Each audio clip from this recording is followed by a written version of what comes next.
So for y'all that came into the room, I put over in the chat just kind of an orienter for us. I have this little more like plants thing that I drew. It's a little picture and breaks down into mental, physical, and emotional selves. Our roots being at our torso, our stems being our limbs, and then our blooms being hands, feet, head. Just as a way that our socializations happen. Like really, we're a whole ecosystem that all of this is intertwined.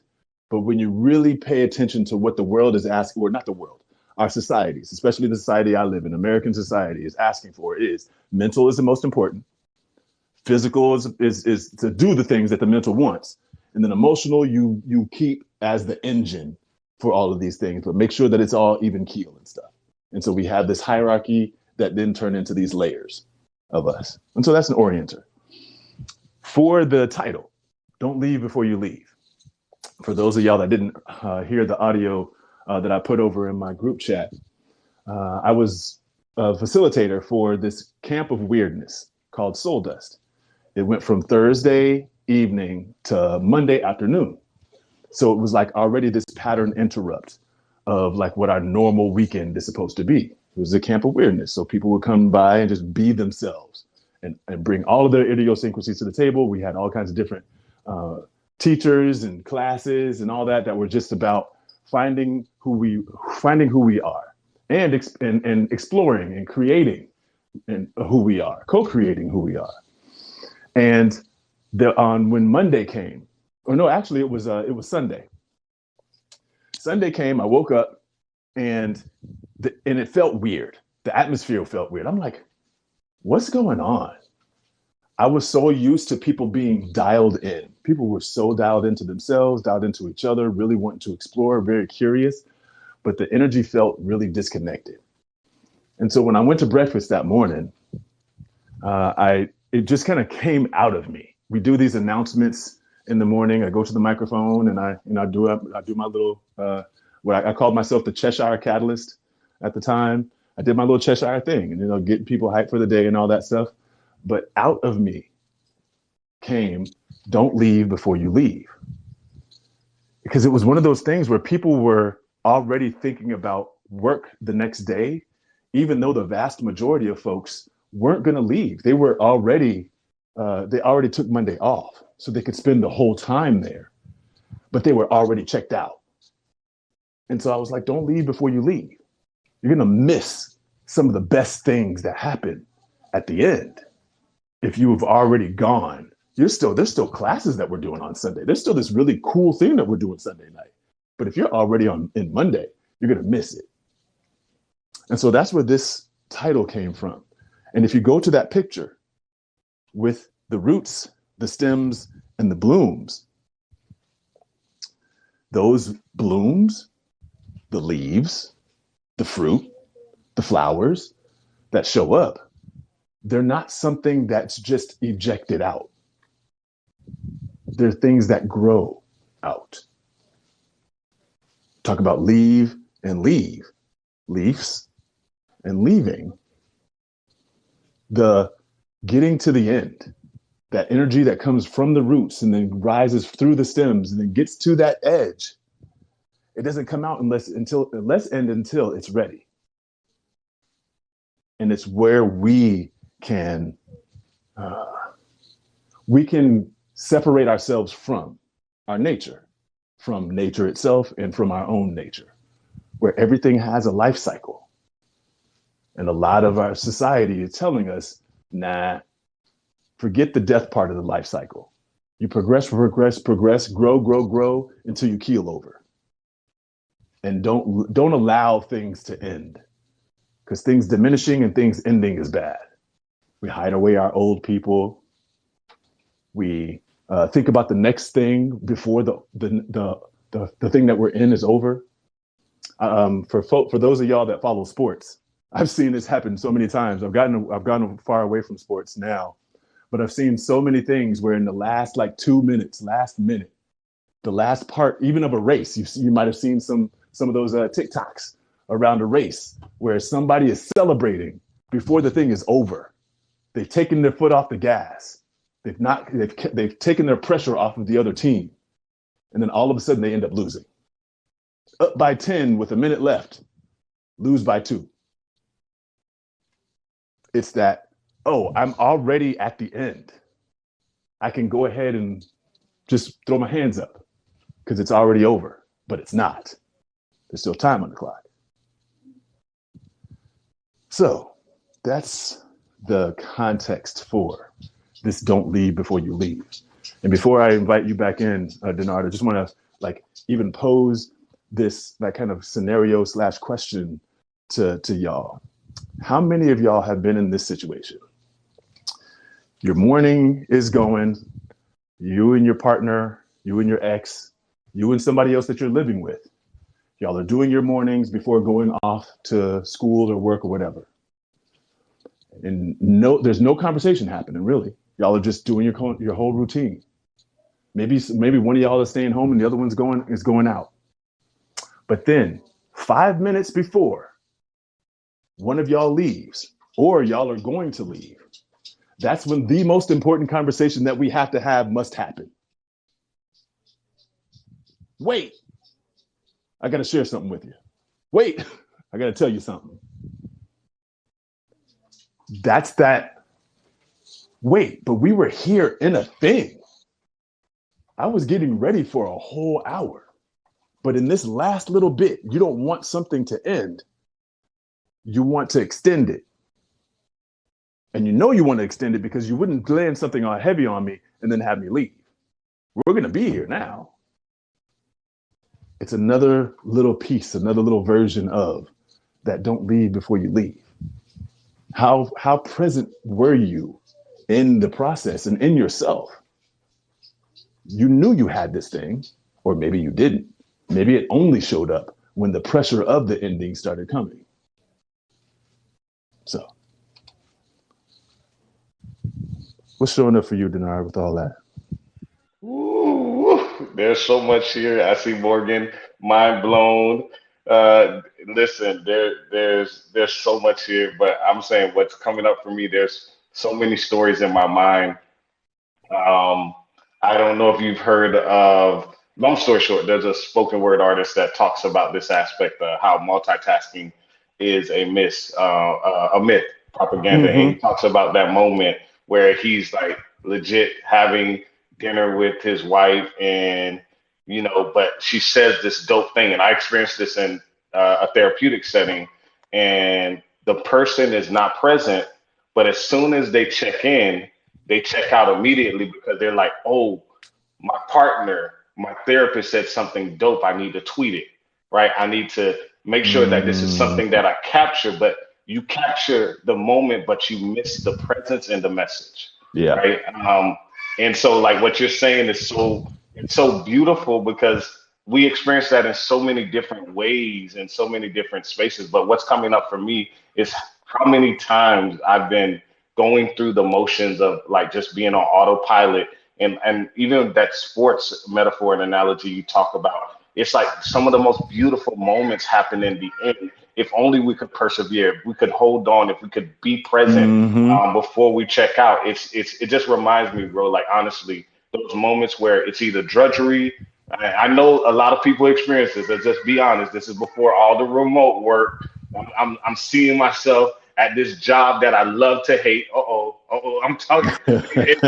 It is almost at the end of the day, Mike, and I'm falling asleep. I'm counting down the hours. I'm Yep. counting down the seconds, and the people that I'm in service of, I'm not really in service of anymore. I'm treating them like an assembly line. I can't wait till you go. Like you can't go quicker than you came, right? In my Mm-hmm. mind, and then finally, as soon as the door opens, it's like the exit sign is going, like when it's flashing. I see it in my face right now, and all rejuvenation happens as soon as the sun hits my perfectly brown skin face, and now I have all Yes. the energy I didn't have, but I missed the moments where this young person came in and they're about to get kicked out of school and they're afraid to Right. tell their parents, and they were just longing to have someone to sit with them. They knew their situation was already beyond resolution, but here I am is saying, okay, Well, if you don't have this paperwork, if you don't have this paperwork, just come back.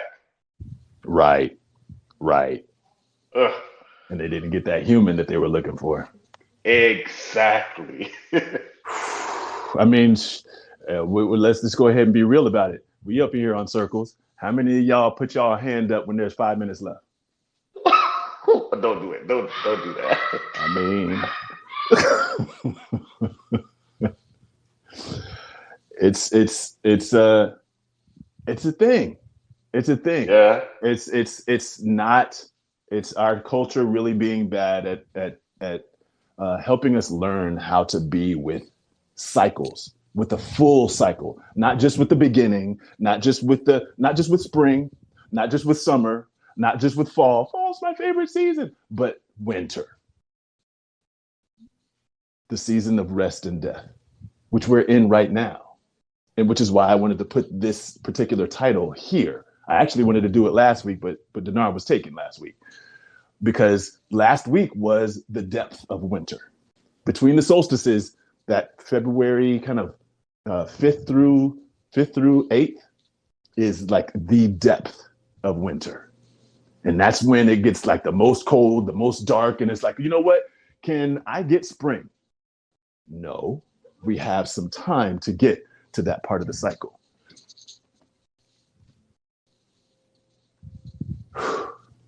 Over in the chat, I put some questions for y'all. These are for y'all to sit with and ponder.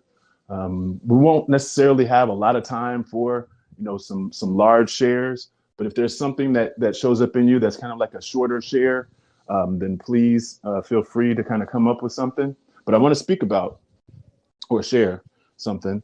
But I want to speak about each one of these questions. What word do you usually use for endings? The word that you use says a lot about how you view it. And that's on you to really sink into. What word do I use? Why do I use that word? Where did I get it from? What is it actually saying? What's your general relationship with endings? And then underneath it, I have a spectrum of relationship. Whichever one you want to pick, they kind of like, mirror each other. Do you avoid or fight? It's about, do I run away from the ending or do I confront it and just want to make it go, want to make it not be so? Do I delay it or do I hurry it?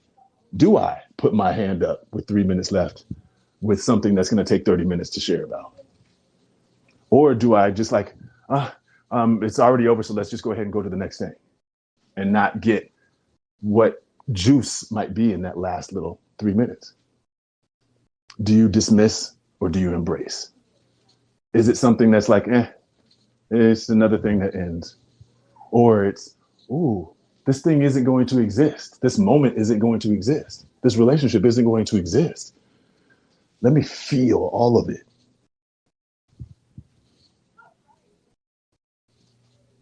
What specific endings do you allow to happen in their own time? So we're going from that general relationship with endings to there's specific things that we allow, specific things that we allow to end. And then what specific endings do you resist happening in their own time? And I put that in their own time on both of them because our society really is oriented to what's next. Right? As we feel like the trajectory going downward, we're looking to the next. Okay, was there a next thing? Because if not, we're going to end up in the valley forever. Right? Except that's not true. There's cycles. All of it is a life cycle. All of it is a rhythm. If we're really sinking into it. So what word do you usually use for endings? End, over, done, finished, completed, something else? What is your general relationship with endings? What specific endings do you allow to happen in their own time? And what specific endings do you resist happening in their own time?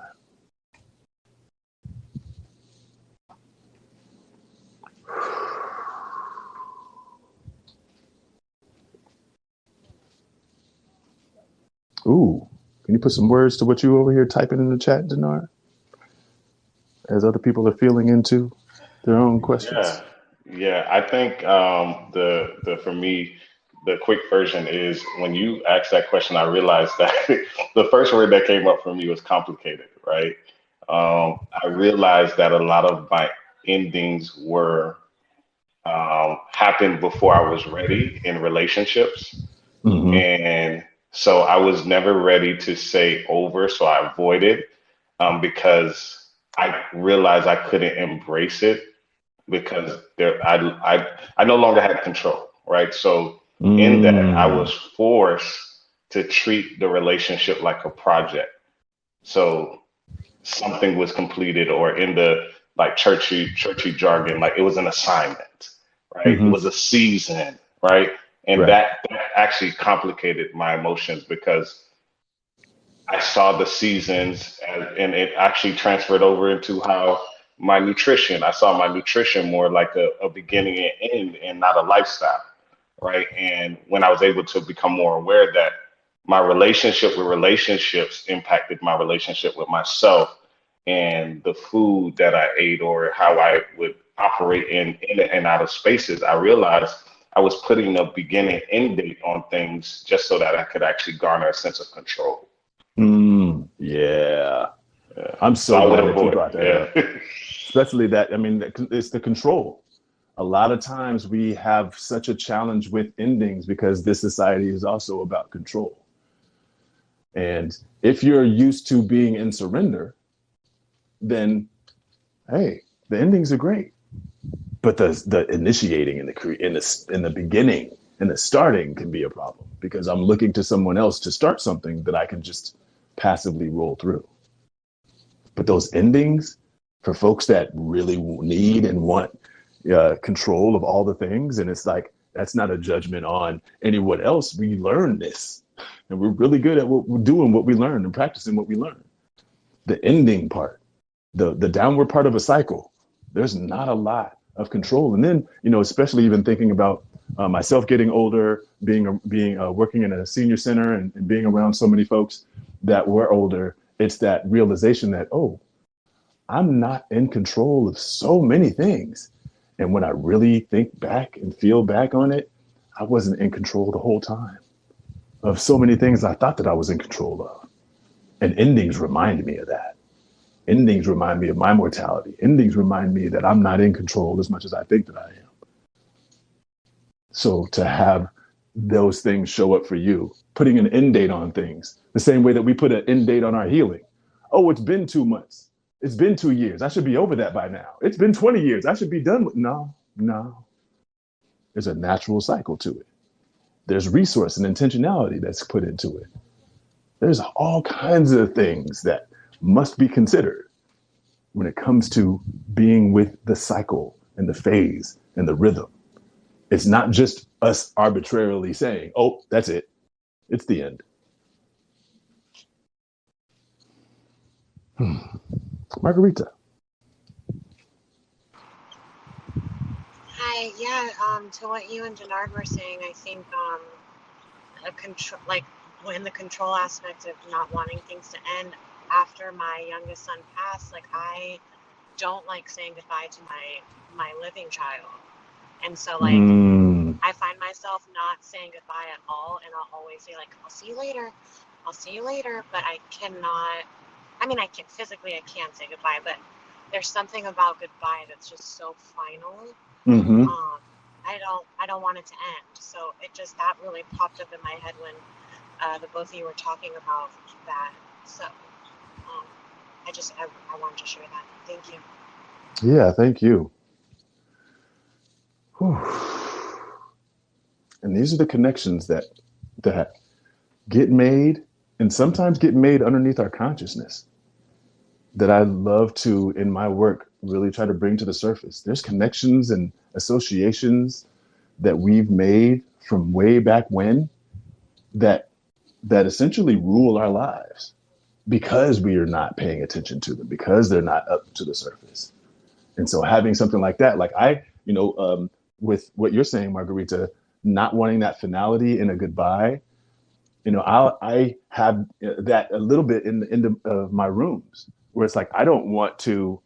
give you the impression that this is the only time with me that you can have.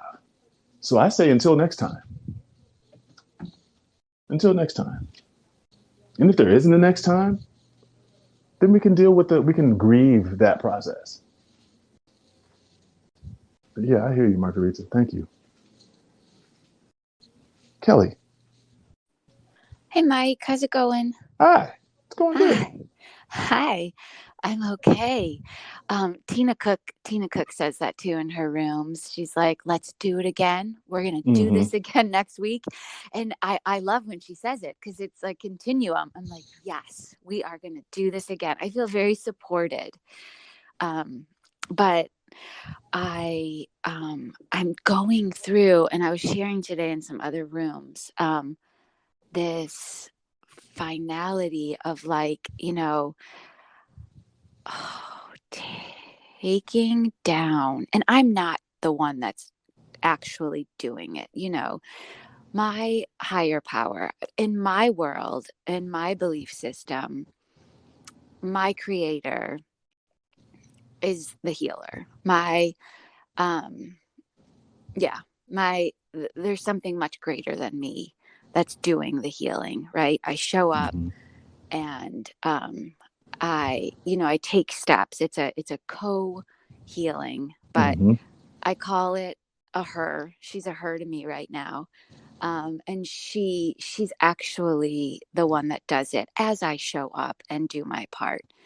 But what's up now is, I was talking about it a little bit, the codependency stuff, where I'm coming slowly, gracefully coming out, these parts of me that were really coped with my childhood by living in a fantasy that, my mom was the protector from my emotionally abusive dad.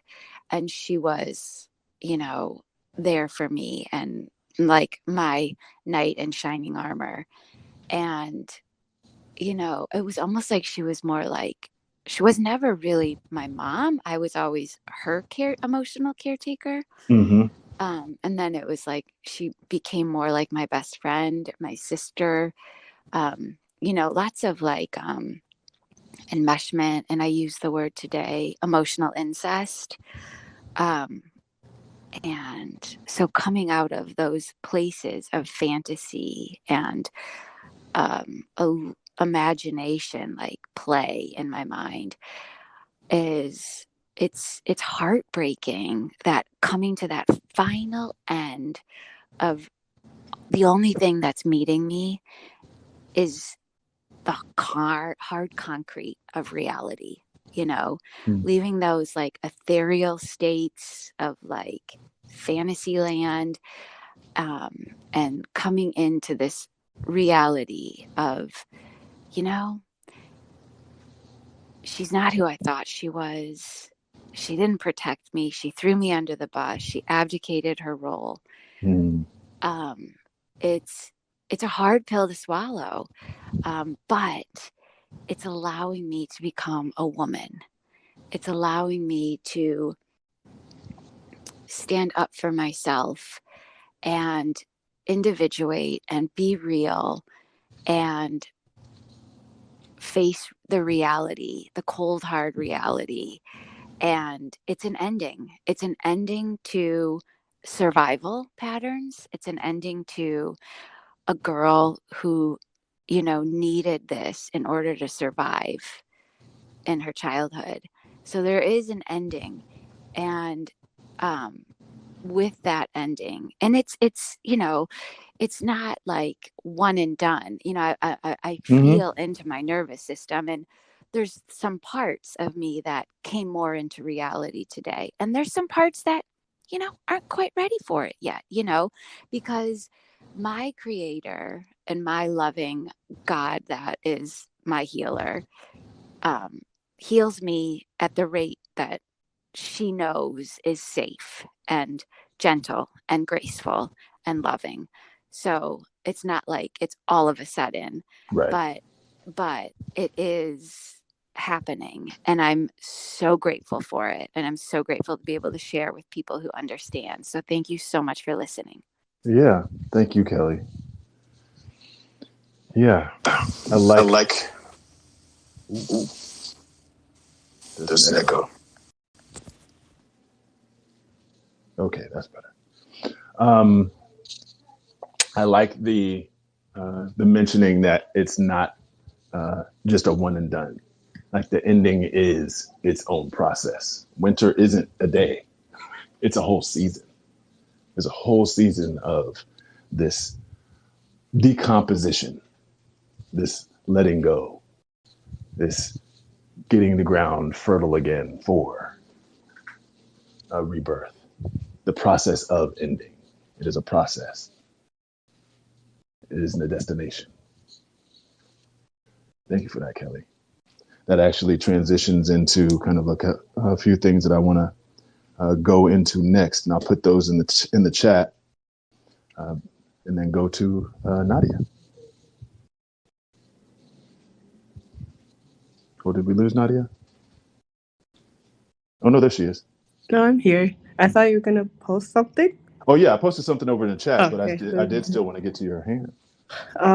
Thank you for thank you for explaining the picture, because I saw it in your chat group and I was like, what is that? I didn't I didn't have the explanation for it, so I saved it on my phone and I'm just looking at it. I'm like, I just see colors, but now I'm like, oh, okay. Um, that makes sense, especially with saying people are able to like emotionally be very, very intrusive. Um, but I'm like, some days I'm waking up, I'm like, that was not intrusion, that was more. And then, uh, unfortunately, I like the way the word incest is being used in this case. I'm like, that's what it feels like. Mm. Like, I hate when like a health worker says to me, the past is in the past. I say, but I've been molested, but the past is in the past. I'm like, how can you say that? It's living in my body. Where is it? Mm-hmm. You know? So this picture makes a lot of sense now. And um, I like it better than the Leonardo da Vinci. Because that one is very, like, I've seen it used in museums, MiiK. Mm-hmm. But I'm like, why is that in a museum? Like, it looks very bookish to me. Mm.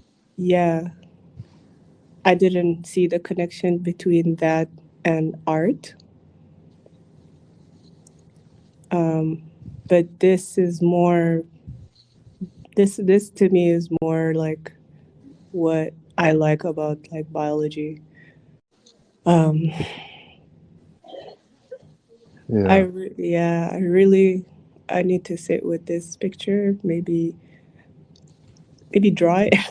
Thank you. Yeah. Thank Yeah, you. thank you.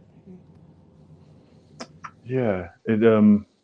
It really does. It arises from the work that I'm doing with myself, the intimacy that I'm having, and the things that I'm noticing. And I've taken in so much information in my years on the planet, and being able to get close to myself and re-engage and get a deeper sense, returning home, as it were. All of the information that I'm taking in starts to make sense in a certain way, a visceral sense, the root sense. And so I'm able to share that, and I'm glad that you resonate.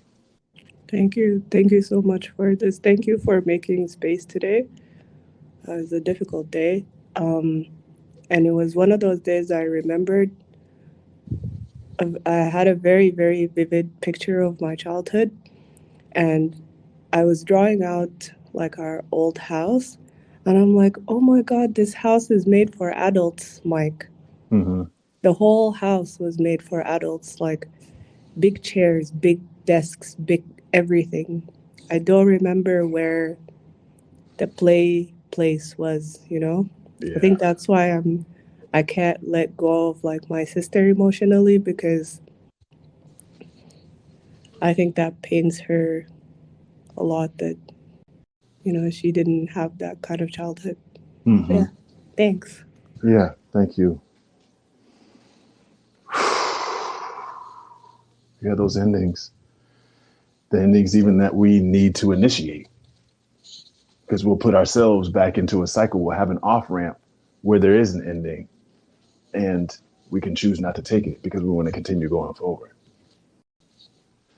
But we'll go back to um, what I had put in the chat about the roles of expectation, obligation, and anticipation in our endings. Like what we're anticipating. That's also goes into managing our ability, our capacity, our responsiveness. If I know that I can't handle something, then I will take myself in another direction. I will start something new before the old thing is completed. Like how many folks have many MANY unfinished projects? And yes, we can do a lot with ADHD and neurodivergence, and there's also a lot to be said with, oh, I don't like the end of things, so I'm just going to start something else.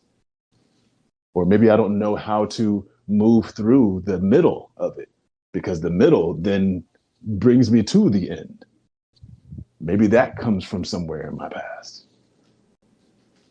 The expectation and obligation really shows up with, oh, I am expected to do this thing, continuously move forward. I dropped out of college. I'll just put my hand up for that. I dropped out. And for me, the expectation was to finish because that's what you do. You finish school when you start it. But what if the expectation and the obligation doesn't match me? What about my life cycle? My life cycle was I was brought into school, told that I didn't fit in because I was a little autistic boy who had all kinds of different mannerisms and behaviors that really didn't fit with the whole sit down, shut up, and take in this information. And they wanted to put me in remedial school. My mom was like, no, you're going to keep him here. So I did all of this schooling and all of this masking and then got to college and it was like, okay, I'm done. I just discovered in junior year in high school that there were other people on the planet. I got a whole nother school that I need to learn now. So I was done. If I would have continued going on that path, I probably wouldn't be talking to y'all. I'd be like working some computer job because I was in the mindset of being a computer engineer, wanting to engineer machines instead of getting people back to themselves. If I would have followed that obligation, I wouldn't have allowed my end to be the end and would have been somewhere else. And that's that expectation and obligation pushing us past an ending that's ours, not allowing our own life cycle to be the determinant inside. So the next part about this this question that has quotes on it, how do you know when it's time to move on to the next? That's another one of those pieces that kind of was an inspiration for this room. It was like, okay, I've been doing this healing and I've been staying away from people. And how do I know when it's time for me to reconnect with the outside, to re-socialize, to get back into romance? And my response back is that next piece. What do you know about your own stillness and stability? Because if you know your own stillness and stability, that question will already be answered for you. The same way that the leaf knows when to sprout, when the flower knows when to bloom, when the fruit knows when to fall, it knows. When you are in your full ecosystemic self and you have all of the nuances and all of the languages and you're able to process all of it together, you'll know. A lot of us won't move into the space of being bored because bored It does. It goes all the way back to some childhood things. It goes into a whole bunch of other things. But that boredom place is fertile ground for us to know what our stability and our stillness feels like, and then what's being inspired rather than expired. Go ahead, Denard. Yeah. Yeah, I'm just gonna be brief, man. What you just said is, so how do we know when to move on to the next? And like what's coming up for me, I know many of us are having that question, right? I've heard it in different rooms in different ways. And so I'm going to be the person that say, I heard you, but I don't understand, right? And I'm going to know, right? And I'm going to remain still. So my question would be, Mike, what did that look like for you when you put up your hand and you said, wait, y'all expectations and your obligations don't match my understanding of my ending or me, right? So how did that look like to you to know that I need to move on to the next? Hmm. There's a couple of different scenarios that show up. Like the college one is like pretty far removed for me, but more Okay. recently, I was in a cohort, a learning cohort. This was, I believe, yeah, back in 2020, and it was a 4-year program, and I was in the first, like, I would say 6 months of it, and what happens for me, and it mirrors that, and it mirrors the other situations that I've ended when I was thinking that, oh no, the end is farther away, is more and more of me was having a dissenting voice. First it was like kind of emotional spikes, like, nah, don't like this shit. Ugh. Just like all of the emotional roiling that happened in it. And then my body came online, like, ooh, body don't really feel right. And then my spirit wasn't right. And then my mind wasn't right. And there was like all of these things that were saying, no, no, don't want to continue. I'd like this to end. I don't want to be here no more. I even think about a couple of relationships that I had where I talk about the off ramp. There was an exit ramp. And both of the relationships that went way longer than that exit ramp. But that was like that opportunity for a whole lot of me to say, nah, this ain't it. And so it's really, for me, when I string all of those together, it's about more and more of me having a no for what's happening. And I'm gonna go ahead and post this thing, because this was something that I was gonna put on last, but this is actually my last point. It's the difference between when it's done versus when you're done. I was done. That's my end. I don't want to participate anymore. And in those two relationships, I bypassed that doneness. I'm like, okay, I'm gonna go toward the dream, the fantasy that Kelly was speaking to. I'm gonna go toward the fantasy that this can be better. When most of me that knows so much more of what's going on than what I can consciously hold was letting me know, hey, nah, this ain't gonna get better. So we're done. And so it's just like more and more parts of me lighting up with that no.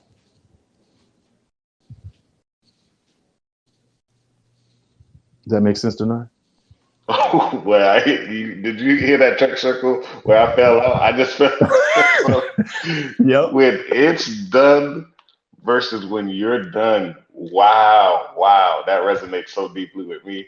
I won't add too much here. I just want to say that I realized from that experience what you're saying, it reminded me where I was in relationship with people longer in my mind, longer than they physically remained in my proximity. And it made me come to the realization that I was loyal to the wrong people for the right reasons, Mm-hmm. right? And when I was able to say that, I'm going back to your phrase, I don't want to be here anymore. right? Mm-hmm. It allowed me to recognize that it wasn't about the position of the person with me in the relationship, but it was the position of the relationship I had with myself, bro. Yeah. That changed everything. Mm-hmm. So I don't want to be here anymore. Right. That's good. It's a difference between the orientation, our external orientation, which we get taught in this culture. We get taught to be externally oriented, and we get taught to be externally oriented to things and concepts, concepts, Mm. theories, fantasies, etc. But not necessarily organics. I mean, we see what we do to other people. We see what we do to our environment. We see what we do to our animals. Like the organic beings that have life cycles, we're taught to not be oriented to that. And so we are included in that. So when I'm done, it's like, wait, who's you? School happens as long as it happens. The workday happens as long as it happens. Marriage happens forever because that's what it says. So you do that thing, that concept, that stuff that we've put out there. Your life cycle has nothing to do with this shit. If you got to pee, but your break ain't for another hour, you better hold that shit in. It's that kind of thing. The orientation is off.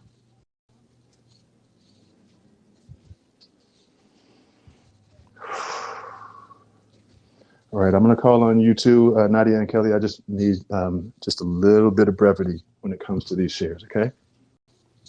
Go ahead, Nadia. Wait, what's the word you just said? I'm Oh, short. Keep it short. brevity? Brevity. Brevity. Okay. Okay, thank you. Yeah, I was gonna share something long, but guess what? I remember the dream I had about you. Okay, So, we can do that in the dream room.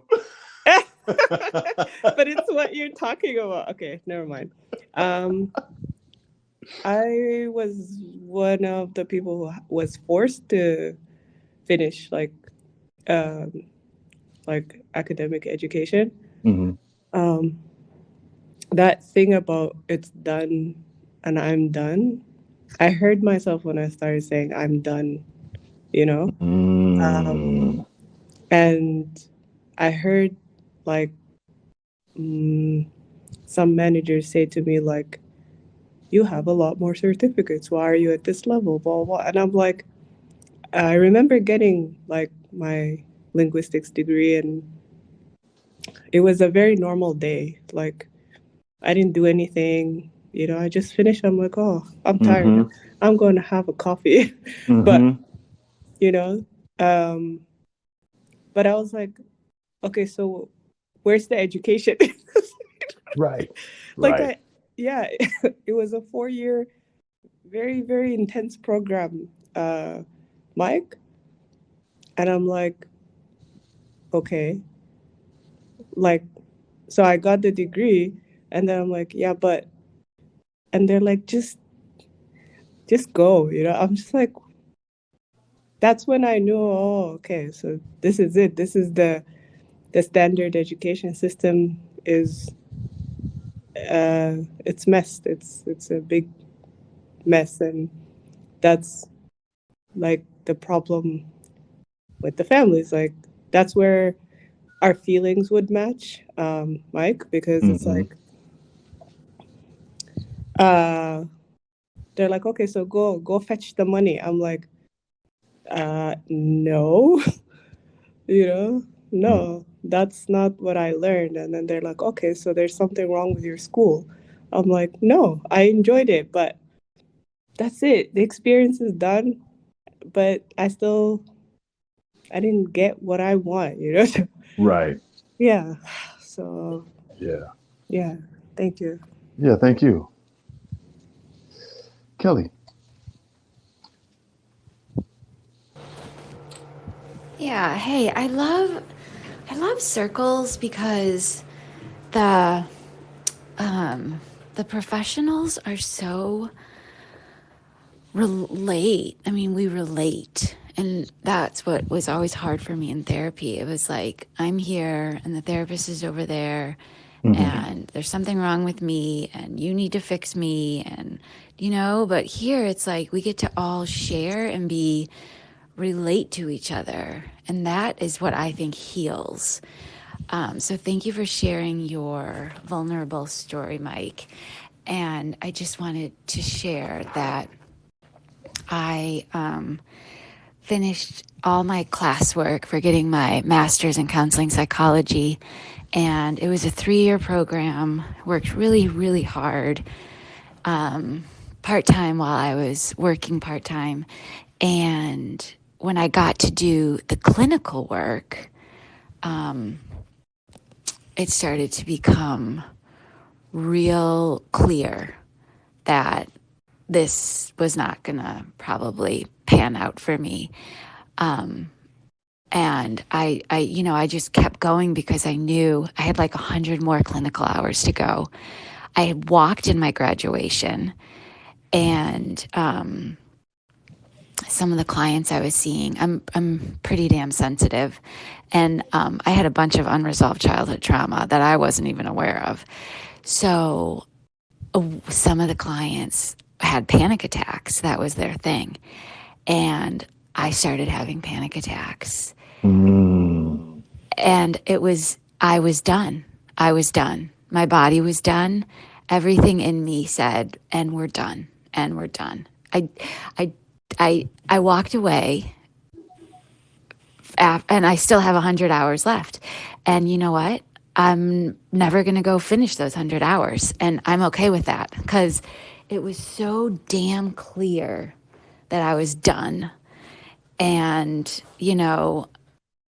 there's no question that my own self-worth was so wrapped up in that master's, and that it was so wrapped up in it that, the way I see it is it just totally took me on a different path, a path of, it was hard as hell. And it broke my ego, and smashed it. But it's also what's allowed me to get on my knees and begin to heal all my childhood trauma and everything. If it hadn't, I would be, a disconnected therapist right now, trying to fix people, but being broken as hell inside, and so it was just the way it was supposed to be.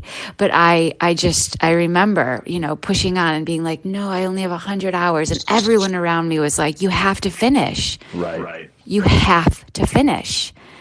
And it was like, well, that's not going to happen.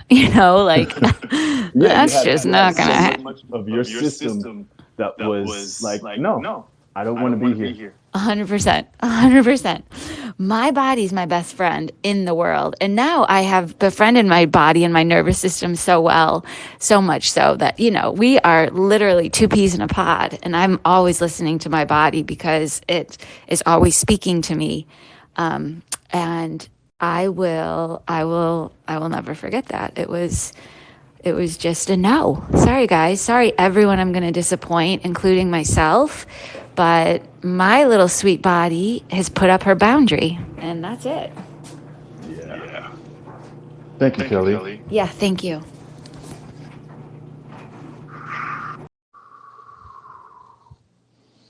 All right. So as we get to the ending of this room about getting to our endings, I put over in the chat something about to cultivate a deeper relationship with endings.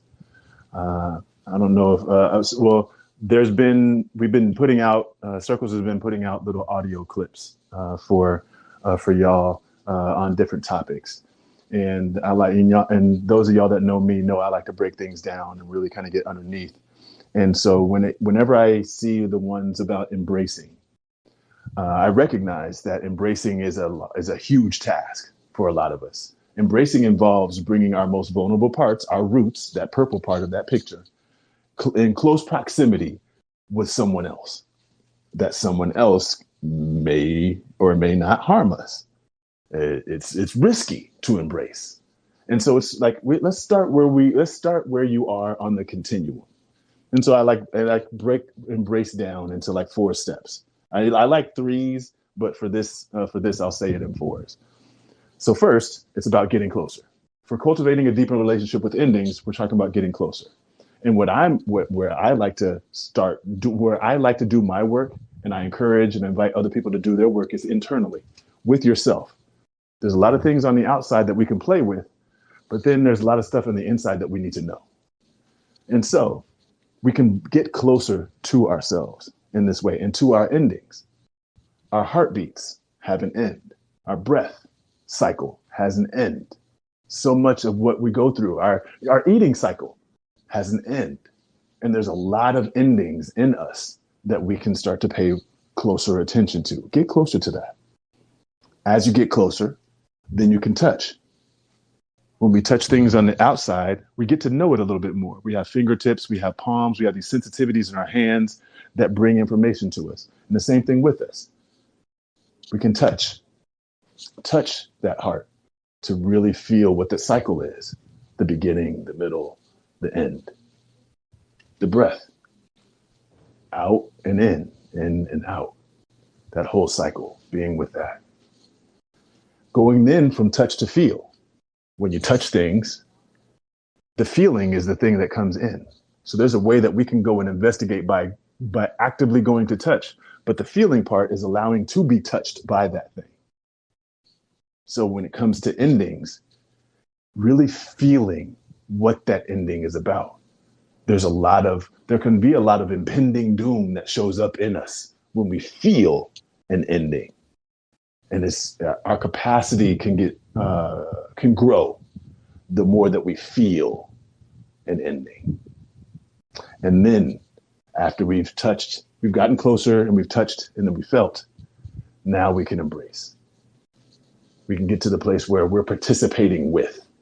We are now connected to that ending.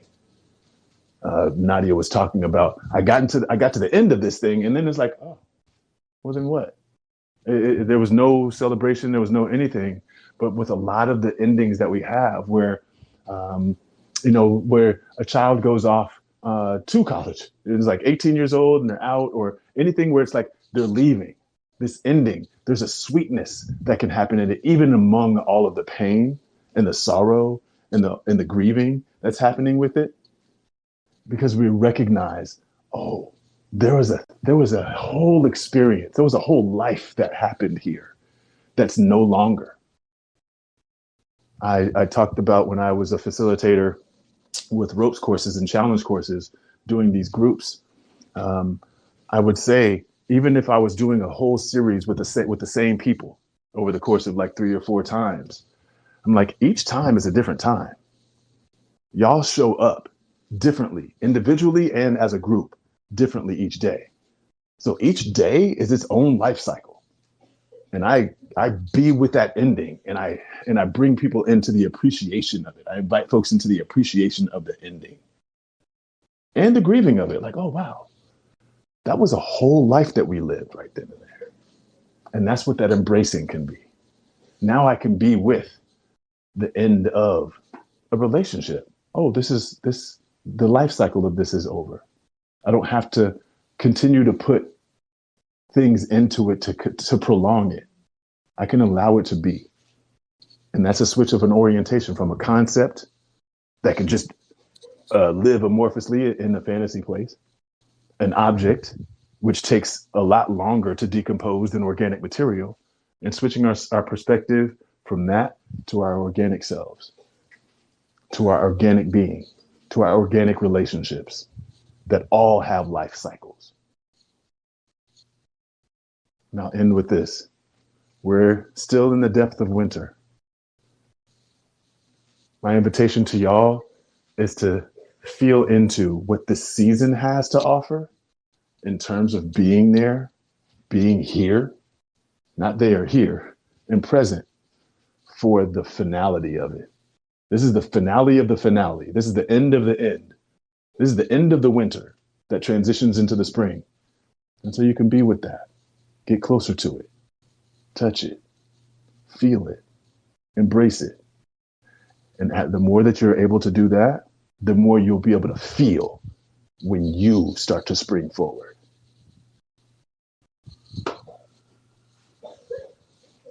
That's it, and that's all for me. You got anything to put on top of that, Denar? I know you like to throw a little flourish and everything because you got all the nice sauces over there. To be told, man, just letting that man even. My headset just went out. But I think that's also a sign in and of itself, bro. There's so much what you said here. Each day has its own life cycle. I just want to give back to this space what you shared. I think is incredible because it not only speaks. You're not asking us to do anything that you haven't done, right? When you say don't leave before you leave, like staying present in those endings. But I really got to call out something you said, man. The inner work is essentially about getting familiar with an ending that really feels that we can really feel it in our bodies and our emotions. Like, and that's so deep because you're talking about, and that's a different type of orientation. Like you're actually allowing space for grief, for sadness. And I dare say, bro, like even disappointment, but that's how, like you use the word grow, like increasing your capacity for new beginnings, bro. That is a different way of thinking. It's so empowering because when you build capacity to sit with endings, we're not trained for that, right? We're trained for like creating, this, but you actually learn how to participate, like you said, more fully in our lives, and we don't hurry to that. And that's really what's sitting with me. Like, why are you hurrying to the next thing, right? Can we invite some curiosity around this? And can we have this willingness to let each moment be, right? And I love the way you said it. Like each cycle has a beginning, middle, and the end. And I didn't realize it even when we talk about it. You hear this common phrase, you're in Wednesday, but it feels like Friday, right?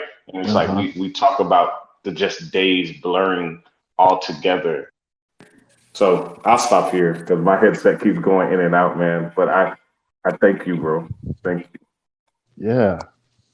Yeah. Thank you. Thank you for allowing me to have this space to share. There's so much more that can be said, but this is the end. And that's me trying to extend what the end is.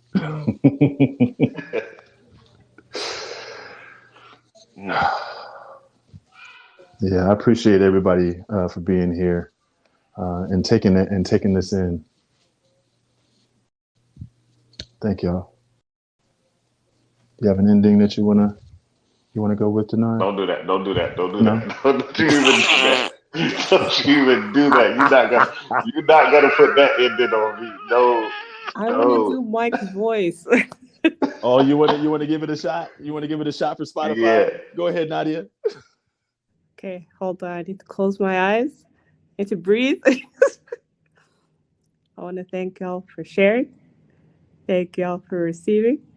Until next time, take care of yourself. Yes.